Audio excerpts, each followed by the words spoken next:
Here we go with the 2D podcast talking NFL football. Jeff Chadiha, Eric Eager, Soren Petro with you. We'll talk about Zack Wilson actually outplaying Patrick Mahomes. Did that actually happen? Did the performance give people hope that the Jets can actually save their season? The Bills crushed the Dolphins. Are the Bills now the best team ever? Bears are sideways with Chase Claypool. Is this a sign that it's time to blow that whole damn thing up in Chicago? Giants are imploding, and Daniel Jones is at the center of all. Who could have seen that? Other than everyone. Are the Seahawks an elite NFC team? Mac Jones is still the starter in New England, according to Bill Belichick. Why? Is the AFC South really this mediocre? We talk about it all right now on the 2 Deep NFL podcast. You're listening to the 2 Deep Podcast, the most complete analysis of the National Football League, breaking down the NFL like no one else can. 2 Deep is hosted by Jeff Chadiha, Eric Eager, and Soren Petro. Jeff Chadiha is a senior columnist and on-air personality for the NFL Network and NFL.com. Eric Eager is the vice president of research and development for Sumer Sports. Soren Petro was the afternoon drive host of the program on Sports Radio 810 WHB in Kansas City. 2 Deep is proudly brought to you by Gann Asphalt and Concrete, Kansas City's nationally recognized full-service paving and pavement maintenance contractor, making parking lot problems disappear since 1994. Free consultations, no commissions, in-house crews, and every project comes with a written warranty. Find them online at GannAsphalt.com or call 816-484-3338. Gann Asphalt and Concrete. One contractor, all things parking lot. Now, here are the hosts of the 2 Deep Football Podcast, Jeff Chadiha, Eric Eager, and Soren Petro. Back at it here on a Tuesday. If you're catching us via the podcast, we are live. You can be a part of the conversation in the chat room each and every Tuesday at 9 o'clock. Sometimes it's a Wednesday when some kind of family issue comes up, family to do, I guess I shouldn't say issue, coming at you on a Tuesday. If you're listening to us via the podcast, thank you very much. I look forward to seeing you in the chat room at some point in the near future. Much to get to. Week 4 in the books for the NFL this week. And we saw on Sunday Night Football the Jets saving their season, Jeff. Is that what we would say? That even though they didn't get the win, play of Zack Wilson, the fact that they can go toe-to-toe with the Kansas City Chiefs, should that give Jets fans hope that they can still salvage something out of this year? I think so. Look, nobody saw that game coming from Zack Wilson. In the wildest dreams we had of what Zack Wilson could be as a quarterback, and granted, it was 245 yards and 2 touchdowns. Nobody saw that as a possibility, not in this universe. But yeah, I think that there's a chance for them in a weird way. They've got some winnable games over their next 4 games. If they're able to somehow cobble together 2 more wins, be at 3-5, get to 4-4, you saw the recipe for how to do it. And you saw it against the defending Super Bowl champions, which is play great defense. We talked about this defense as being elite. We've talked about it as being a game changer. And it got a pass for the last 3 weeks when Zack Wilson was the problem for everything about this team. But, they played at a high level in that game. They got the run game going. And Zack Wilson, I was cheering for Zack Wilson that game. I don't really get all that hyped up about this kind of stuff. But for me, it was a very inspirational thing to watch a guy get beaten down so much by even the greatest quarterback in the history of his franchise and to respond the way he did. It was fun to see. But a bigger part of his success, they had a better plan for him. It wasn't about, let's run this offense we put together for Aaron Rodgers. Let's max protect so you're not getting pressured. Let's give you 1 or 2 reads. Let's move you around. All these coaches in the NFL who think that they got it all figured out and just plug and play the next quarterback, that was a very important learning moment, which is to say, when you have a limited quarterback, do things that make him feel good. Eric? I've seen Brady Quinn beat a Carolina team after Javon Belcher died in the Arrowhead parking lot. I've seen Matt Castle have games. I've seen Tyler Thigpen have games. I've seen the guy turn it around enough times to know that no, this is just a random game, and Zack Wilson's going to go back to being 13 of 35 for 143 and 3 picks in the next game. Like I agree with you, Jeff. It looked like they did stuff but I'm why not against the Patriots and a beatable team relative to the Chiefs?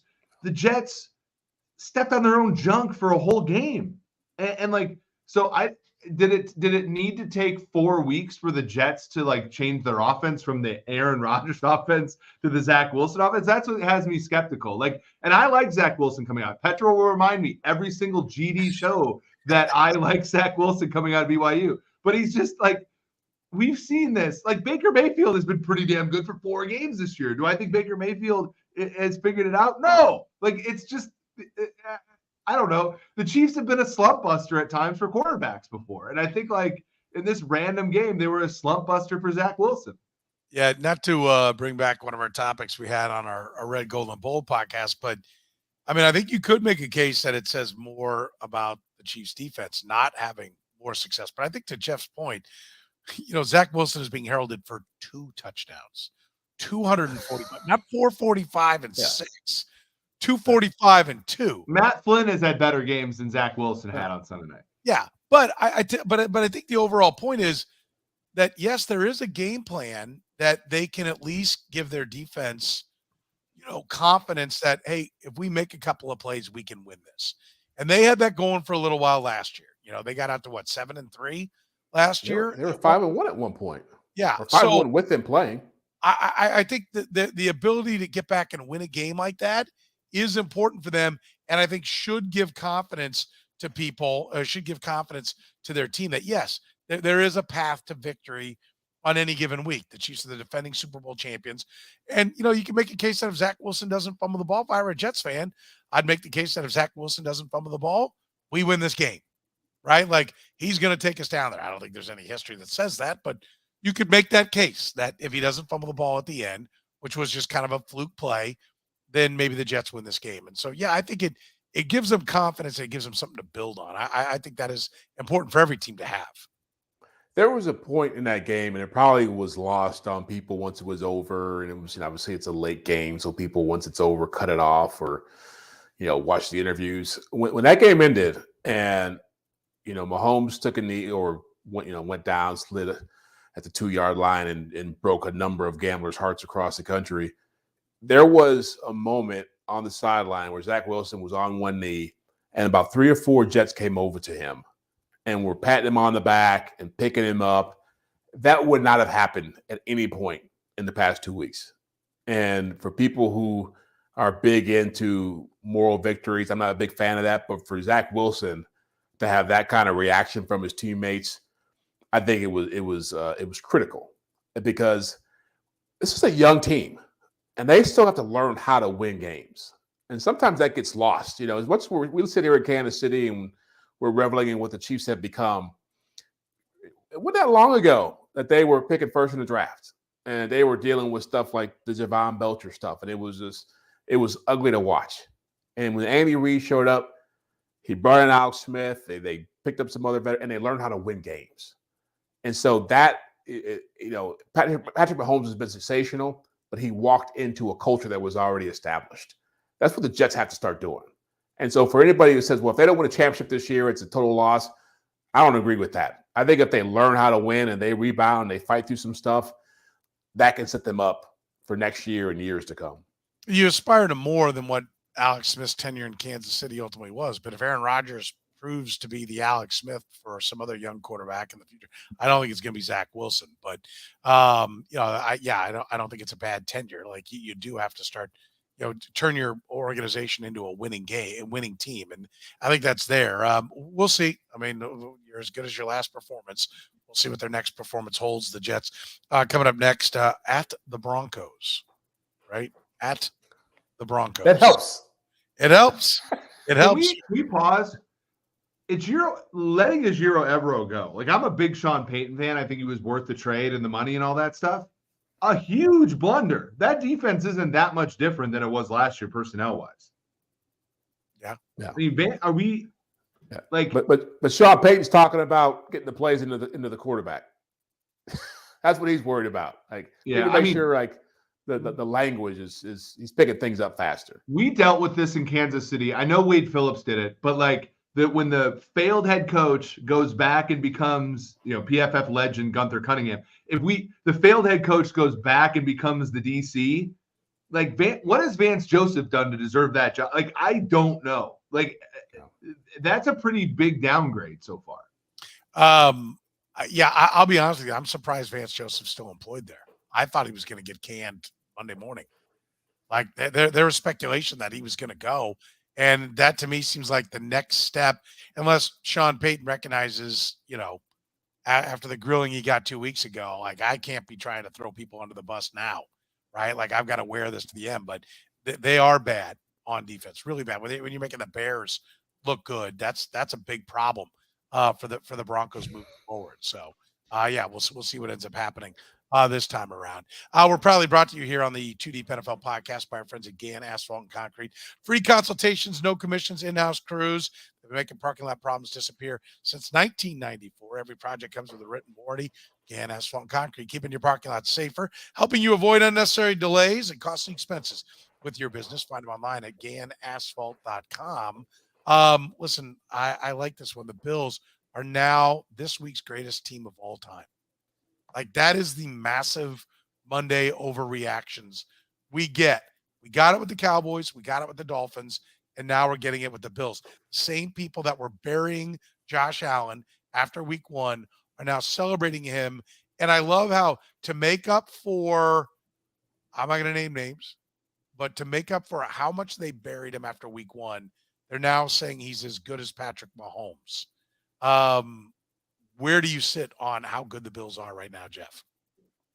They're really good. I mean, they're the best team in the AFC. I mean, it's probably top 3 in the league. I'd probably take them, the Eagles, and the Niners, and probably in that order. But yeah, I mean, look, you guys both picked them to win the Super Bowl, right? Or to be there. And so this isn't, what's funny about this? It goes beyond just talking head shows on ESPN. You watch too much ESPN, Soren. That's my first advice to you. Don't turn it on in the morning. Go to Good Morning America, watch CNN, Fox and Friends, find something else to get you through. And then, you're almost a Good Morning Football, which, I don't watch that either. Don't think you heard all on the show. Yeah. But yeah, I mean, they're the same team that they've been for the last 3 years, which is a team that's good enough to win a championship with a stud quarterback. A smart coach, a really good offense, really good defense. I think what's most impressive about the Bills right now to me, and what's been an underrated part of their struggles over the last couple of years, is that Sean McDermott has that defense playing at a different level. And whatever happened to Leslie Frazier, however they got him out the building, it's been a positive. And there was a lot of talk about how aggressive this defense was going to be. And as I watched that Miami game, I was blown away. I mean, just as we thought Zack Wilson was never going to play a game like he played, you couldn't have told me that after Miami scored 70 points that they were going to end up with 20 in a game like this. And so, yeah, Josh Allen's a great story, and Stephon Diggs did a lot, but that defense is real. They are tied for the league in sacks. They're leading the league in takeaways. Tre'Davious White was a big loss, but in the grand scheme of things, they played most of the last 2 years without him. So I think they can find ways to offset that. They get Bob Miller back. They're going to be hard to deal with. Yeah, for sure. How bullish are you? Eric, you and I did have them in the Super Bowl. How bullish are you on the Bills now? I'm a little concerned with personnel defensively. Poyer missed that game. It was fine. But like Tre'Davious White tears his Achilles. That has been a problem for them. Kahir Elam, their first-round pick last year, the guy that, the Chiefs would have had if it wasn't for the trade up for McDuffie, he's been a healthy scratch in like every one of their games because he can't get on the field. So I do concern myself when they get into those games against they just did it against a great offense. But if they play like the Chiefs or somebody, the Chargers, maybe in the playoffs, or the Dolphins again, can they hold up? But everything that Jeff said is true. If they get Von Miller back, I've been very impressed with Evan Epineza. I've been very impressed with Ed Oliver. I've been very impressed with Gregory Rousseau, who I know had his game against the Chiefs 2 years ago on Sunday Night Football. Like they lost Edmonds, but haven't really missed a beat at that position either. I think Jeff's 100% right on the defense. On the offensive side, What I've seen is Gabe Davis step up a little bit, Dalton Kincaid step up a little bit, and Dawson Knox, who had a terrible season last year, played pretty good football. And I cannot just – Latavius Murray just comes for everybody's job. Any young running back, whoever wants to be something in this league, it's like he has the death cloak on, and he just comes and knocks on the door. Like, James Cook is awesome. Latavius Murray is the best back on that team. He's like running downhill and being that physical guy that like they've always needed and never gotten. I don't know how Latavius Murray does it. He's like in year 10. Yeah. He was a find, and he's been very good ever since. They're not running Josh Allen as much either. He ran 6 times in the first game. I think he's run like 9 times in the last 3, so about 3 times per game. So there aren't 7 to 10 running plays where he's just hammering through. There does seem to be a focus, and is there a cause and effect there that like when he's not getting beat to hell, he passes the football better, right? Like I think there probably is. Yeah. In a weird way, I suspect the best thing to happen to Josh Allen this season was that season opening loss. When he came out, you mentioned in our previous podcast, just Mahomes wanting to come out, big stage, make a big statement. I definitely believe Josh Allen, after hearing all about the Jets and Aaron Rodgers all season, knowing that the Jets beat them last year and really started their demise with that elbow injury, wanted to come out and get his pound of flesh. And I think he realized I can't play this way, or someone told him I can't play, or he just watched the film. He said it. I lost this the game. Sometimes you need to be humbled in that way when you're that talented to understand that.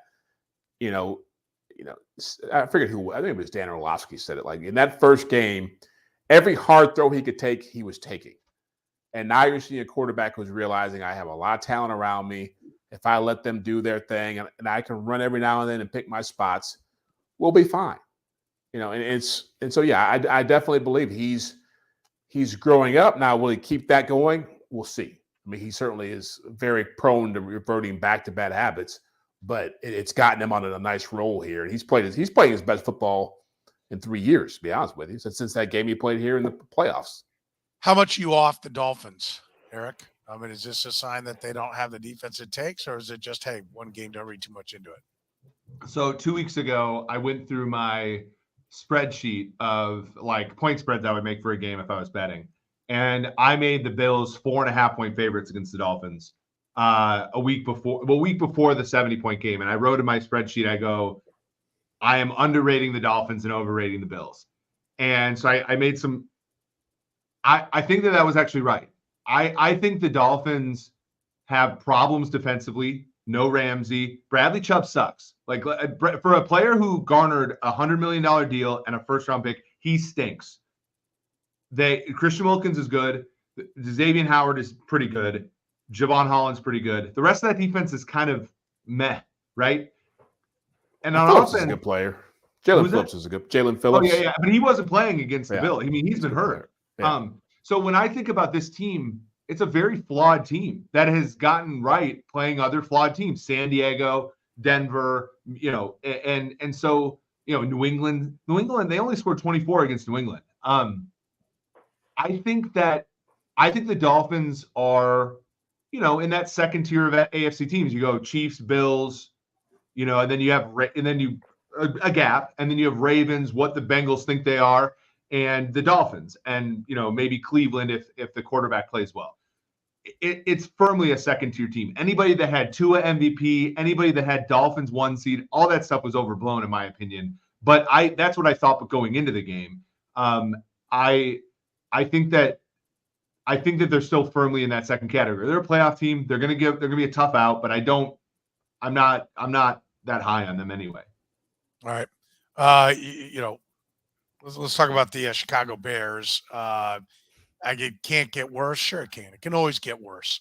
I was told a long time ago. And it did. Chase Claypool now asked to stay away. A bad trade to get him initially, overpaying to bring him in. He's done nothing, and now he's being asked to stay away. How is this it? Is this rock bottom? Is it time to burn it all down, Jeff? Having been around dysfunctional teams, different parts of my career, like you said, there'll be a different rock bottom next week. But look, there's a lot going on there, and I know Ryan Poles is a former Chiefs front office guy, so you feel bad for the situation he's been put in. But this is what bad teams do, what bad franchises do. They continually create situations that lead to dysfunction. And so when I look at, for example, Brad Holmes and Dan Campbell, they're on the same page. They took over a team that was in a similar state, a lot of losing, a lot of frustration, a lot of dysfunction, but they had a plan, and the plan started to come together. And the plan wasn't just about finding talent. It was about getting the right people, developing a mentality. If you go there, you hear grit way too often, but that's what they wanted to be. The Chiefs, the Bears showed up and got stuck with a quarterback who was a top 10 pick. They hired a defensive-minded coach. And so now you have all these differing opinions about how to build a team. And so the first step was to try to get things around the quarterback and make it easier for him. That's not working out. The defense has been a disaster for 2 years. They haven't found personnel to make that work. You got to pick a lane and go with it and build your foundation. They haven't done that. And so what's left over is just what we're seeing every week. You just keep adding players, hoping that this one quick fix, this DJ Moore, Chase Claypool, or somebody's going to make it work. And it doesn't work that way. You got to brick by brick put it together. And if you don't do it that way in the NFL, you just keep losing week in, week out. It was just November of last year when they traded for Chase Claypool. By the way, it was their second round pick, which was the first pick of the second round, I forgot who lost their first round. Dolphins. It was the 32nd overall pick, Joey Porter, is who ended up the corner. They ended up going to the Pittsburgh Steelers in that. I mean, and now the guy's gone away. Like, this is how you burn a team down, Eric. Yeah, by the way, that was the trade deadline where all Chiefs fans said if they didn't pick up somebody at the deadline, they weren't going to win the Super Bowl. That sort of shows you kind of the folly of those those moves at the end of the trade deadline. I do feel bad for Ryan Poles. I said this on the Sumer Sports Show with myself and Thomas Dimitroff right before the first game, that this Bears team, and I don't know if it was their fans, I don't know if it was them, I don't know who's responsible for it, but the fact that the Bears had a win total of 7.5 in the betting markets, which is higher than like a lot of these other, like it was the same as the Packers. This was going to get everybody fired. And what I said on the show is I'm like, look, I think they're a year away, and I don't think they get the year, because if this was happening and we were and they were the Arizona Cardinals, we'd be like, okay, this is cute, whatever. The fact that they bought into Fields, and Fields had all these memeable plays and all this stuff last year, it was going to fan the flames of optimism, and they were not deserved in any way, shape, or form. And so I think the reason that it's gotten so bad is because of panic, because of desperation, and all of that is because, and I talked to you about this on your show, Petro, no one was setting proper expectations for this team. No one looked at Justin Fields' stats and said, this guy sucks. And he has to prove to us that he doesn't suck. And unfortunately, there's going to be bystanders in all this. Now, Chase Claypool is kind of a turd. He doesn't play hard. He's kind of got a bad attitude, all that stuff. But it's a product of a team that is in year 2 of the rebuild, and they see that what the Bengals did in year 2 of their rebuild, and they didn't realize they don't have the key ingredient, which is a real quarterback. And that was their biggest problem. Yeah. No, and that, I mean, that's going to get people fired. Yeah, that's what organizations have to do, right? Like, is accurately assess your team. I've said this many times in sports. The first thing, whether you're a coach or a general manager, most important thing is to look at your team and look in the mirror and see what's looking back at you. The Bears have not done that for years, right? They never see the quarterback that's looking back at them. They never see the coach that's looking back at them. Like what's the common thread? It's ownership, right? Like, ownership wants to kind of meddle and then fires everybody else. Like, it's not going to come together. I do think this is the beginning of the end. I do think they're going to end up having to clean house because, I like, there's only so many times, you can keep, blaming the coach or the GM. And I think that's where the fan base is going to be. They're going to have to give him some kind of blood because they're not going to fire the owner. Well, Right? and you know what kills you is when, like I said, you look at your own division, you see the Lions, you look at Indianapolis, which has their own dysfunction going on, but Shane Steichen has them 2-2. The Houston Texans, who've been losing forever, went through on their third coach in 3 years, are sitting there with C.J. Stroud at quarterback, looking pretty good. I mean, All the those Arizona teams have a Cardinals, real who you quarterback. mentioned. Yeah. No, it's a problem. All right, let's talk about the problem that is the Cincinnati Bengals. They can't get out of their own way. Right now, their quarterback clearly hurt. Like, what are the Bengals right now, Eric? Where do you put them as to what they're trying to do and what they should do? This is when you as a Chiefs fan and me as a Chiefs fan, but everybody as a Chiefs fan, you need to appreciate the arm talent and the ability of the Patrick Mahomeses, of the Josh Allens, of the Justin Herbert. Justin Herbert played last year, and granted, I'm not the biggest fan, but like with broken ribs. Joe Burrow is not physically gifted enough to overcome injuries. And you saw that in the Monday night game against the Rams and Aaron Donald in his face. You saw that the whole Titans game. When Joe Burrow doesn't have his entire body, he doesn't have the arm strength to get anything done. And it doesn't matter that Jamar Chase is there. It doesn't matter now T. Higgins is going to be out for a little bit. It doesn't matter. And defensively, like I'm a big fan of what they were defensively, but when you lose a Jesse Bates and that leadership, it's not great. And so it's a lot for them to be putting up with. And, the T. Higgins thing, this is another part, Petro, and this, somebody in the last show, the Red Golden Bowl, the Best Chiefs podcast, they said that, should they consider trading Chris Jones? This is one of the reasons why in a salary cap league, you actually have to be proactive sometimes. Like T. Higgins is not happy. T. Higgins is not being a productive part of this offense when healthy. T. Higgins is not, and he would have, like right now, Carolina is looking for a quote number one wide receiver, right? That should have been done this offseason.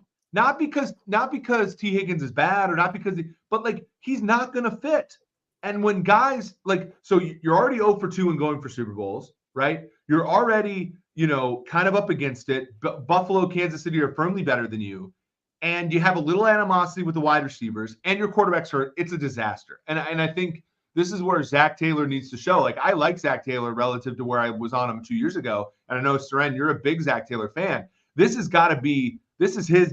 He has to be a shining person here because the whole AFC North is, doing pretty well relative to them. And they're going to be buried if they don't start winning football games. Jeff? Yeah, they've got to, and people have said it on the conversation already, like they've got to take a chance here and sit Joe Burrow down. And look, I think they can win this week without him. I think they can find ways to cobble together some other wins without him, but they're going to have to accept that. Maybe we have to be a 3-4 team or a 2-4 team to get him a couple weeks of rest to get him back to where he's at. Because as Eric said, so much of what he does, and I think most quarterbacks with a calf strain would have a hard time. It's hard to move with that, but he can't go under center. He can't play action. He can't move around the pocket in that state. And so right now you're taking over 50% of your offense and saying, we can't run it. And no matter how much talent you have, that it's hard to, you're not going to be able to pull out a 19-16 win every week. And the Tennessee Titans are, as much as we write them off every year, they're pretty feisty this time of year. They're always going to have a team they're going to get. And so I think that's more about Mike Vrabel getting a chance to get after a quarterback who was wounded. But the way he looks right now, and as Eric mentioned, without those defensive leaders, just with the Jets, they got to have other guys step up now. They can't just be Joe's got to go out there and cape up and make it happen. Like he's not getting it done. And if he gets hurt more significantly, because what's happening now is he's getting hit a lot more, and the elbow, the shoulder, all that stuff's in play. They're playing with fire. Like I would sit him. Who's the general manager of the Bengals? They don't have one. It's Mike Brown, and then the director of player personnel is Duke Tobin, Bill Tobin's dad or son. Sorry, there is nobody there to look at the franchise from a big picture. Yep. Nobody. And that's the problem. Zach Taylor shouldn't have to be the guy that says we've got to look at the big 5-year window here. But that's what should be done. When Joe Burrow's hurt, you sit him down until he is healthy. You just put all this money into him. Now you have no choice. The money has to speak for you. What are you going to do? Run him out there and get him seriously hurt? I mean, it was a calf strain. I'm not saying he's got an Achilles about ready to pop, but it was a calf strain for Aaron Rodgers before it popped. Yeah. Right? And then, he ends up being done for the year. If you don't go to the playoffs this year, that's fine. There's still a lot of years that I got to come through on that deal to make it worthwhile. And I find it amazing. I'm with you, Jeff. I agree with everything both of you said. They're not running the real offense because he can't run it. And he's always going to say, it's like a pitcher.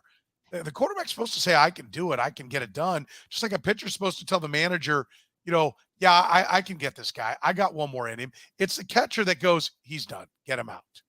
Right? Well, that needs to be the general manager, or that needs to be the head coach, the offensive coordinator, maybe even over Petro, Jamar Chase has been saying this to the media for a month.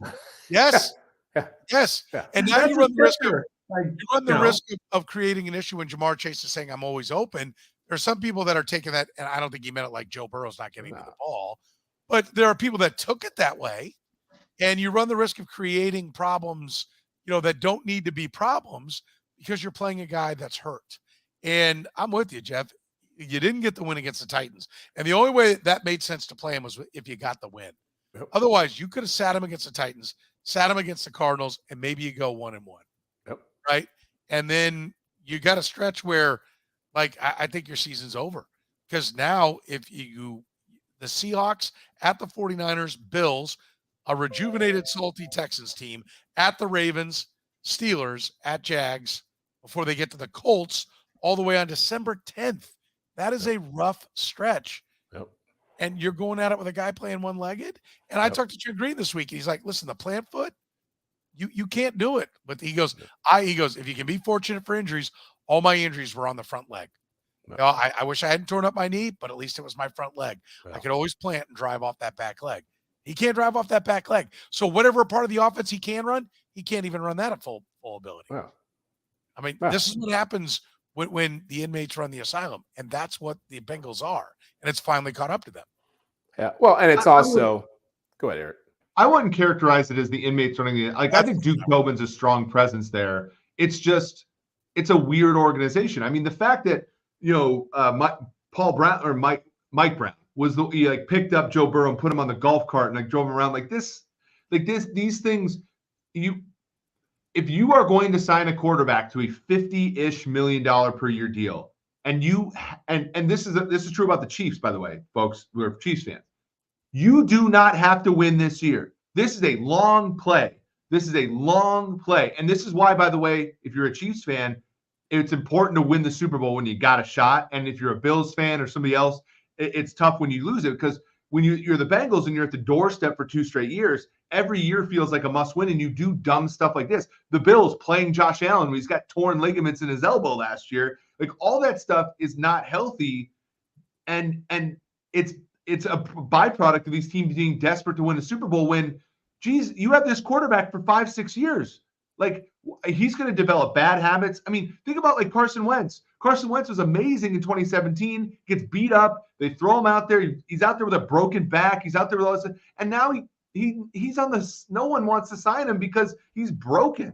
And you run the risk with Herbert, or with Herbert too, but also with Burrow, he might develop bad habits and he might never be the same because you play him during this time. Yeah. And part of it, and Eric knows this because he lived in Cincinnati, is Joe Burrow is not just a great quarterback. He's a guy who changed the whole nature and personality of that city with his presence over the last 3 years. I mean, they got an indoor facility. They're spending money. There's a buzz about the team. It's just it's hard to see it from here because people are, didn't have that same kind of problem with the Chiefs. The Chiefs had winning seasons before, but the Bengals everything around him has changed because of him, and that could be a drug sometimes. And you could get so used to that. If we don't have Joe, what's going to happen? If we don't have Joe, sometimes you have to trust what you built. If you really want to be a championship contender, Chiefs went through this when Mahomes went down in 19. You know, we've seen the Cowboys went through it last year with Dak. Like, you have to trust that you have more than just Joe Burrow. And either if you don't, then you're not real to begin with. Right? If you can't get through 2 or 3 games without him, then you're probably not as good as you thought you were. So that's why I keep saying, sit him down, find out what you're made of, take your lumps. And if you're that good, then you will get on a run like you did last year. You'll win 8 or 9, and you'll get in the playoffs. But you also right have now, to be a serious team about a backup quarterback. If you go into the season with Jake Browning as your backup quarterback, you deserve all of this. Like, and I'm not a big time spend $5-10 million on a backup, but Jake Browning's a joke. And that, like, Jake that's Browning, part of the reason why they're running him out there is that's what I'm saying, because you don't have an adult solution to the backup quarterback position. Yeah, no doubt. That's why the Lions wanted Teddy Bridgewater so bad. They knew this was their season to make a move, and they were not going to be snake bit because Jared Goff went down. Yeah. Always an adult decision to call Gann Asphalt and Concrete, nationally recognized full service paving and pavement maintenance contractor, making parking lot problems disappear. Since 1994. Don't risk accidents and liabilities in your parking lot. Gann Asphalt and Concrete can give you a perfectly smooth, brightly striped parking lot today. Call 816-484-3338. Find them online at gannasphalt.com. Eric, you said if you've got a $50+ million quarterback, you've got to what was how did you phrase it about Burrow? A 50+. If you've got it, you got to get behind it. You can't be desperate to win any one year, right? Okay. That's what it was. You can't be desperate to win any one year, which is good because the Giants aren't going to win this year with Daniel Jones as their at least $45 million quarterback. 40, but yeah. $45 million quarterback. I think I'm pretty accurate on that one. This is ugly in New York because I'm going to be honest with you. Brian Daboll was the coach of the year, which is a farce. I say it every year. The guy who takes the team that's supposed to win 5 or 6 games and wins 9 or 10 games gets the job. I mean, remember, he's coach of the year. I guess, he took a big dump in the offseason and he crapped out all his good coaching thoughts or something, or he never should have been the coach of the year. Fine coach. But coaching is more than just winning a couple extra games in the middle of the pack. But going over with your quarterback who's got a backup offensive lines in front of him never should have been given the $45 million contract, which I think that outburst on the sideline told us Brian Daboll was not in on that signing, right? Because he completely showed up as quarterback. The look at the tablet and then discarding it aside it's over. I'll make the prediction here. And it's also based upon I don't like the structure of the team. I don't like the contract. Brian Daboll, and I said this when he got the job, that's great. He can polish that award in 3 years when he's fired by the Giants. I don't think it takes 3 years. You saw the beginning of the end for Brian Daboll with the Giants last night. Eric? Yeah, I mean, I will say this. I'm a little bit of a contracts nerd. Daniel Jones is not cuttable by the Giants until 2025. However, because most of his cap hit next year is 35-ish million of guaranteed paragraph 5. They can trade him and get rid of the money. The problem is you're going to need an Osweilerian team like the Browns who are tanking, who want to buy a draft pick, right? Because that's the only way you're getting out of this game. Like, right? Because this is Osweiler. Osweiler is better than Daniel Jones has been, right? 2016, Osweiler was better. He took that Texans team to the playoffs, Soren. You said the Browns? Yeah, well, the Browns. He's saying the Browns. The Browns was it a first-round pick with Osweiler? 2016, Osweiler signed that 4-year, $18 million APY deal. He was so bad at the end of the year that Tom Savage took his job, then got a concussion. So Osweiler did start the playoff game. Somehow that team made the playoffs.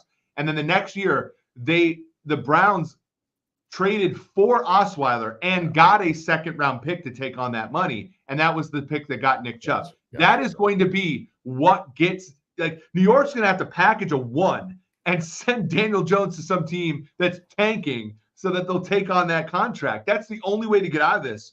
And frankly, they should consider it because Drake May, Caleb Williams, Shadur Sanders if he comes out, Bo Nix, there's a lot of better options here. it is again, and Chiefs fans who listen to our show, you're going to get to see it full on. And Kirk Cousins is the best version of this quarterback. And the Vikings have done dick with Kirk Cousins, nothing.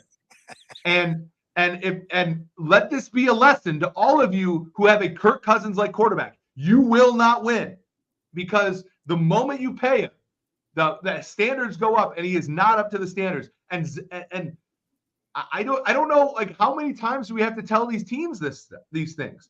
$40 million a year for Daniel Jones? What are we doing? Listen, it's the ultimate, Jeff, statement I think we were all going, what are you doing? Yeah. And there's that. Well, that's the cost of quarterbacks. That's what people in New York, like, Giant fans are no better than Bears fans. I'm sorry, the Kool-Aid drinkers in Chicago that like can see Justin Fields. Well, he hasn't had a good coordinator. Yeah, Matt Nagy doesn't know what he's doing, right? That was the problem. Well, he doesn't have any talent around him, so they go grab wide receivers. It's still not Justin Fields' fault. The Kool-Aid drinkers that saw a guy throw 15 touchdown passes and said, "Well, we got to keep him." Wrong. Ed Donatel deserves at least $20 million of that, whatever Daniel Jones made for that playoff game. Jeff, come on. No general manager wanted to make that deal. That has to be ownership. That says, you got to keep him. No GM could possibly think that was a good deal, could they? Yeah, because you easily could have franchised him, right? You could have said, hey, you'll put in the franchise tag and we'll figure out what to do after that's over. You'll get a decent paycheck and we'll see where you're at after that point. Which, ironically, think of all the angst that Lamar Jackson went through in Baltimore, with what he wanted to get and how the Ravens played that. Like, no, this is where we're at with you. We're not crossing this line. And for Daniel Jones, they just jumped right into it and said, yeah, well, here we go. We're going to roll with you, man. I've seen it happen so often in the NFL that I'm not surprised when it happens anymore. And not only is it sad that they made that move with him contractually, but they put a lousy offense around him again. They went out, hey, we'll give you Darren Waller. We'll draft Jalen Hyde and put him out there. We'll keep this Wan'Dale Robinson guy is going to come around. They bought into the whole notion of what you're saying, which is that Dable is such a good coach. He'll just coach him up, and Saquon will come into the fold, and all be great. They're a mediocre offense with a mediocre quarterback, and like you said, they're not willing to look themselves in the mirror and say, we can't compete like this. There's just they deserve everything they're getting. Yes. Dable's actions on the sideline. First of all, do you agree that was him showing, I didn't want this guy? Yeah. Oh, there's no way he would have bought into him based off what those coaches know what they're dealing with. There was an old saying about Andy Reid in Philadelphia when he let Donovan McNabb go to Washington. People were like, how could he not hold on to a guy, or even if it's like that, or how could he let him go to a division rival? And I remember somebody in Philadelphia telling me, Andy knows everything about Donovan McNabb that he needs to know. He knows he's not going to hurt him. He knows what he had to do to make him successful. Well, Ryan Daboll knows what he had to do to make Daniel Jones successful. Well, and I'm going to push, like, I don't think Dable doesn't get any sympathy from me because, no. I saw this, being a Minnesota guy. I don't know how you think I'm giving him sympathy. No, but I'm doubling down on what you're saying. Okay. I saw Mike Zimmer for 4 years do everything in his power to put the tree branch inside of Kirk Cousins' wheel spoke while he was trying to ride his bike because he hated that move, right? At some point, you either and I have discussions with this with all my friends who are in the league, who are analytics directors or trying to be assistant GMs and stuff, where it's like, would you stand up to your owner? And like we all have these discussions about like, well, the money's good, all this kind of stuff, right? The fact is, either you're going to stand up to your owner and say, no, I can't make Daniel Jones work. To which he'll come back to you and say, well, I'm paying you a bleat ton of money to make it work. Or you make it work. But either way, Brian Dable's wrong, right? Because either you didn't agree, but you're willing to take the money. You better put on a brave face then, son. Yeah. Or you balk, you say, no, this is not happening. We won despite this guy. Like, I hate all these, I hate when these coaches and these general managers and all that, like, They like Daniel Jones he's just Daniel Jones. Stop being mad at him. He is who he is. Like, Right. this is a Brian Dable problem. Yeah, no, I agree with you. I love what you said. Once you agree to move forward, like, you make a big fight and say, listen, I'm not coaching a $45 million Daniel Jones. And you make it him or me. Yeah. And you get fired and you walk out the door and you tell them. And then you tell Peter King.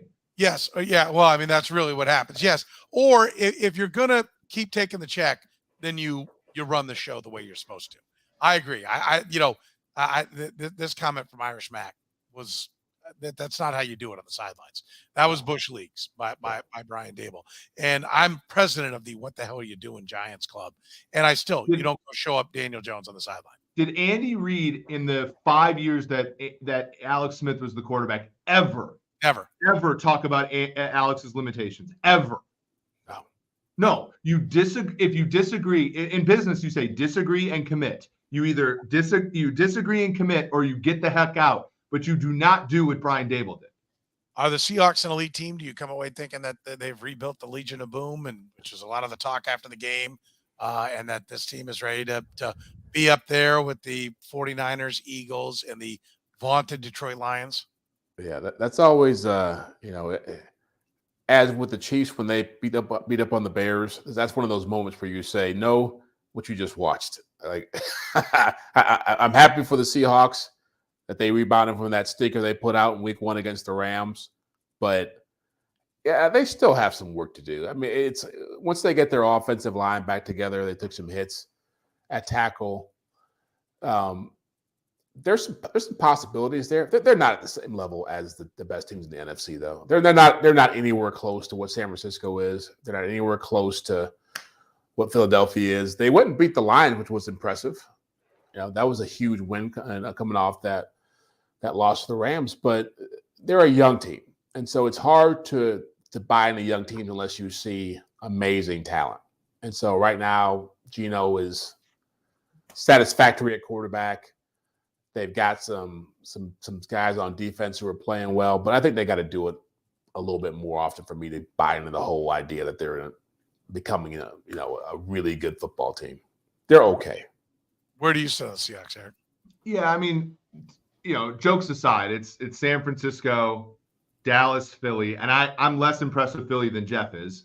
And then it's Detroit and Seattle, right? And Detroit and Seattle are kind of in that I need to see more before I put them in that top combo. The thing that concerns me about Seattle, weirdly, after a night they have 10 sacks, is their best pass rushers are their defensive backs. That's not necessarily a great thing to have, especially when one gets banged up. Now, Devin Witherspoon, and by the way, he's great. Harrison Smith had 3 sacks on Sunday. Devin Witherspoon had 2. The week prior, Kyle Hamilton had 3 sacks in the game. Like, it's kind of been a weird, 10 days or so for defensive backs getting sacks. I get concerned that, Boye Mafe, Uchenna Nwosu, I don't know if they have the pass rush to win in January and February, but offensively, Geno, I like Geno. I think Geno at $25 million is a much better bargain than Daniel Jones at 40. Yeah. So the offensive line, I'm impressed with Shane Waldron because that whole line at one point in time last night was out, or Monday was injured. And they patched it up. The first game, they were all injured during the game, and that's what made it tough. The last few weeks, they've been able to generate offense without their tackles. And so I think this team's pretty resilient. I think they'll be a top, 5 seed in the NFC, which will be cool. Mac Jones was pulled from the game, but Bill Belichick says he's still the starter. Why? Why is Mac Jones the starter in New England, Jeff? At this stage, does it really matter? There's nobody there who is going to be their franchise quarterback. And at this point, Bill Belichick is probably just saying, let's just do the best we can, get through the year, and figure this all out later. I mean, Bill Belichick he knows he's stuck with a quarterback who is limited. He's not as bad as Daniel Jones, but Bill Belichick has done a lot of things to make him play worse. Obviously, last year with the offensive coordinators who never coached the offense situation, I thought Bill O'Brien would have a better impact on him, but what's happening now is the people that they put in the supporting cast around him are not performing well, right? The Juju Smith has been banged up. There's nobody over there on that offense that scares you in the skill player position. And Mac Jones is doing dumb stuff. I mean, you can't throw the football across the field when you have a weak arm. And he did that twice against the Cowboys. He got burned the second time he did it. And he's just not the kind of quarterback. He's the kind of quarterback you could win with if it was 2004. Okay. And Bill Belichick is operating as if it's 2004. It's not. I mean, he's got good defenders. Matthew Judon getting hurt is a big loss. Christian Gonzalez got banged up, but he hasn't been able to. And this was happening at the end when Tom Brady was there. We forget this. When Tom Brady left, the big reason why he left, they were giving him weapons. And they have the same problem now with Mac Jones, except they have a lesser quarterback. Yeah. Let me point this out, Eric. 3 teams that the Patriots have lost to are 10-2. Now, they lost 38-3 to the Cowboys, 24-17 to the Dolphins, and to the Eagles, it was 25-20. Is it really that bad with Mac Jones? Is it really? Then they beat the Jets 15-10, which we know has a very good, defensive personnel. Is it really that bad with New England? Or after they go Saints at Raiders, then they have Bills and at Dolphins. But they could be back at 3-3 if they would take the next 2. Maybe they win a rock fight in a divisional game. But then Commanders, Colts, at Giants, Chargers. I mean, they're a 2-2 team. I mean, I guess they could be. They're supposed to be good. At Steelers. I mean, there are a lot of winnable games that are still out there for the New England Patriots. Are we burying Bill Belichick and the Pats too soon? Yes, but I'll bring it back to what Jeff said. Does it really matter? Like, if they get in the playoff, okay, granted, you have Dolphins, you have Chargers. The South looks kind of saucy with a couple teams, right? And then the trying to think of the North, you're probably going to get Cleveland and Baltimore. Like, even if they get in the playoffs, they have no prayer against a good team because Mac Jones is so limited. But I do agree. Like, I don't think they're going to go 4-13. So I'm kind of with you on this, but I don't know if it matters. Like, and to the degree that Belichick's trying to catch Don Shula, great. To the degree that Belichick's trying to be anywhere close to another Super Bowl, it's curtains for them. So I do agree that Mac Jones gives them the best chance to win. I do think that they'll be favorite-ish in the next few games, but it doesn't matter. They're not good enough. And defensively, losing Gonzalez and Judon means that that's big. The games that they're going to steal with a defensive touchdown is probably going to be minimal. Yeah. I think it's 8 seasons that Bill Belichick has coached without Tom Brady, right? Isn't that correct? Does that sound about right? Made the playoffs twice, yeah. Yeah, 2 playoffs. How many times did Marty Schottenheimer make the playoffs without a Hall of Fame quarterback? A lot. I was laughed at when I said I don't know that there is any proof. I know, how did I put it? You can make a case that Marty Schottenheimer is a better coach than Bill Belichick because Belichick's never done anything without Tom Brady. That was when he started into his time without Tom Brady with the New England Patriots. Doesn't sound so stupid now, does it? Like I still think it sounds a little weird. Yeah, he had some. Yeah, he had some moments as a defensive coordinator that go down. He stopped what is the that best worth? Offense in NFL history. Well, he went to the Super Bowls as a DC with. Yeah. I mean, because of him. Yeah. I mean, he gets a lot of credit for a lot of other things going on around. Marty did take the Browns further than he ever took the Chiefs, but Marty.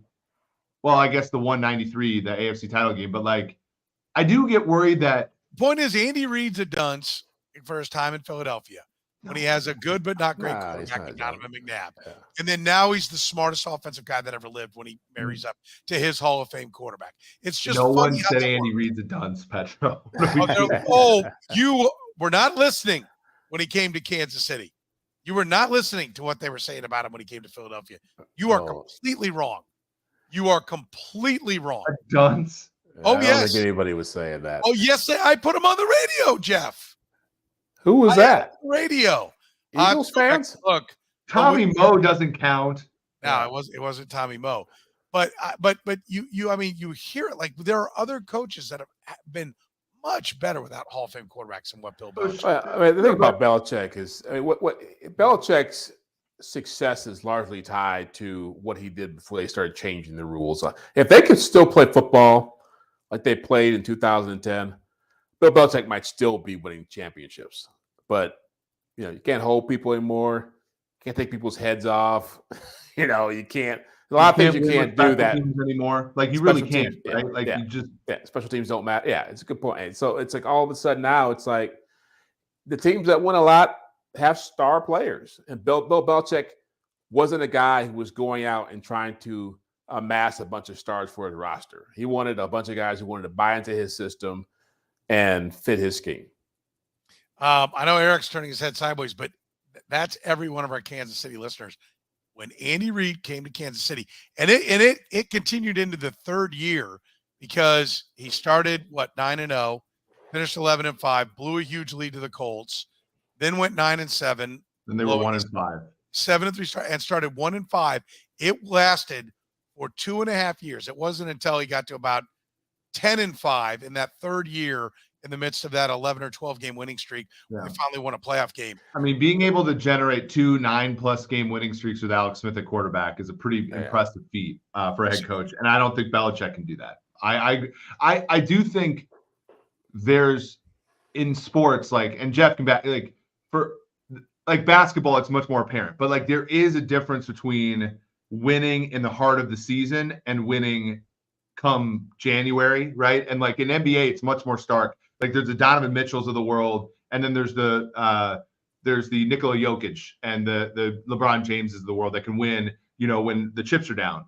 I do think Belichick has a way of winning when the chips are down in a way that Andy had to prove to everybody was possible. Now, Mahomes was the linchpin there, but I don't want to dismiss what Belichick was able to do because he had Brady. I think it does add context to it. I do think Andy Reid's much closer to Belichick than anybody's giving him credit for.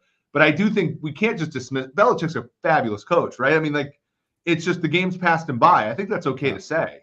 And that somebody just put the comment up about so many great head coaches finishing with a dud. That's the destiny for every great head coach, because the game does change and it does evolve. And it's happening to Nick Saban in college football now. People are talking about him quitting because he's not in the NIL and he's just, it's not as much fun. It's just all these guys, the guys who achieve at a high level as coaches, they hit at the right time. What they do is super successful. They're great at evaluating talent. They're great at developing players. They hit all the right notes, but then 10 years later, it's a different league. It's just, that's what's happening to Belichick right now. It's just, he's still operating the same way he did when he was at the peak of his powers. It's just that things are different now. And it happened to Andy too in Philadelphia. He started doing some crazy stuff with coaches and the dream team roster, and it just got out of hand. I've talked with some people in that year. Andy Reid was actually wanted out the year before, and he was asked to stay on. And Sean McDermott all but said that he fired Sean McDermott and put the offensive line coach as defensive coordinator. That's the crazy thing you're talking about. And it's because he was setting up guys. McDermott thanked him going into that playoff. I don't know if you remember that playoff press conference, but he talked a lot. I think it was a playoff one. And it was clear that Andy Reid fired him to do him a favor. It was, here, now go somewhere else, because this is going to end bad this year. Oh. This is how this is going. And I've talked with some people that say that Reid knew where that was going and he wanted out. And that ownership, part of the reason why the relationship is so good is they didn't have the next guy. They didn't know where they wanted to go. And ownership asked him to stay on. But I mean, here nor there, that's, those are conversations that people talk about and whatnot. And, is it true? I think there's truth in it. I don't know if it's 100% true, but I will say this. Some guys age better. And by the way, Nick Saban's got one loss this year and is still in the top 10 and could end up playing for the national championship before it's all said. Let's not bury Nick Saban just yet. He's got 3 losses in the last 3 years by 5 points. I'm just saying when I read that people act like, oh, I know. I definitely think the older you get, the more you like the way it was, and the changing scares you. Andy Reid's done a pretty good job of evolving, because this ain't the old West Coast offense that he's running here. And do you know he's 6 wins away from having more wins with the Chiefs than the Eagles already? I believe that. Yeah. I mean, and he took over bad teams in both spots. So it wasn't like, well, he had to get it going in Philly. He had the number one pick when he came to Kansas City. They were a 2-14 team. He's 6 wins away. He was in Philadelphia for 14 years. This is year. No, this is 11. year 11. No, Yeah, 10. no. Sorry. No, it's year 11. He had 14 in Philadelphia. This is year 11, and this year he'll pass Philadelphia's win total. That's shows that as he's gotten older, he's clearly made adjustments. Yeah. And he also, now this is his 6th year with Patrick Mahomes, got the Hall of Fame quarterback. That helps. All right, let's finish with this. What are you looking at for this weekend, Jeff? You know what? I'm going to the Rams and the Eagles game. And so I'm actually, this is a little off the beaten path. You know, I was going to say Puka Nacua. I'll go with the easier one. Dallas, San Francisco. It's the game of the week. Okay. I want to see if Dallas can actually beat San Francisco at their own game. If the Cowboys can be physical enough to beat the Niners, I'll go with that. Eric, you'll be at the Chiefs at Vikings. Is that where you're looking? No, yeah, for sure. But I do actually want this one's maybe not what people expect. I'm going to vacate the city of Atlanta for the weekend, but I'm going to think about the Falcons, the Houston Texans. Right. Houston, 2-game win streak. Houston's on a 2-game win streak. Everybody's talking about Stroud. Everybody's talking about, they're still banged up. They're still really hurt. They're not playing Matt Canada. Now, they are playing Desmond Ridder and Arthur Smith. And Arthur Smith is serious about not using Kyle Pitts and not using Drake London and sticking with Desmond Ridder. The Falcons had the easiest schedule in the NFL from here on out, starting with Houston. Is Desmond Ridder good enough to get that team to the playoffs? I don't think so, but it's a weird team. Like the Atlanta Falcons perplex the living hell out of me. And I'm interested to watch them against Houston. Yeah. I like that. By the way, I like that one a lot because I like some of those games that aren't just the top ones that are up there on the board. And last week I gave you, and I think I delivered, Bears Broncos. What would that game end up being with a couple of dogs? So this week I'll come back at you with a similar one, Jets Broncos. Somebody's going to be 2-3 after this, and they're going to feel like their season is alive. Robert Saleh's punching Sean Payton in the face. Yeah. Receipts. Right. Daniel Hackett. Daniel Hackett and all this. Has anybody ever seen Robert Saleh talk on the sideline? What do you mean? I've never seen him express anything on the side. Like he just sits there deadpan the whole game. It's sort of weird. I've never seen the guy talk.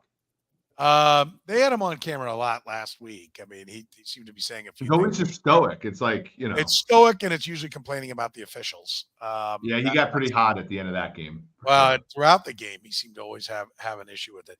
No, but think about it. Both the Jets and Broncos are 1-3. There's all that history between the two teams. And one of them is going to come out of this feeling like they're still in it, right? Well, and one of them is going to be done.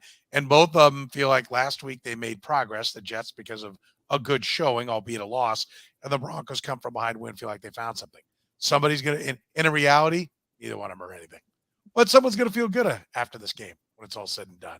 All right, don't forget, we're brought to you by Gann Asphalt and Concrete. Free consultations, no commissions, in-house crews. Every project comes with a written warranty. Don't risk your business's parking lot to some amateurs. How about the folks that have been fixing parking lot problems since 1994? That's Gann Asphalt and Concrete. The best in the business. Find them online at GannAsphalt.com. That's GannAsphalt.com. For Jeff Chadiha from the NFL Network, Eric Eager from Super Sports, I'm Soren Petro saying thank you very much for joining us here on the 2 Deep NFL Podcast.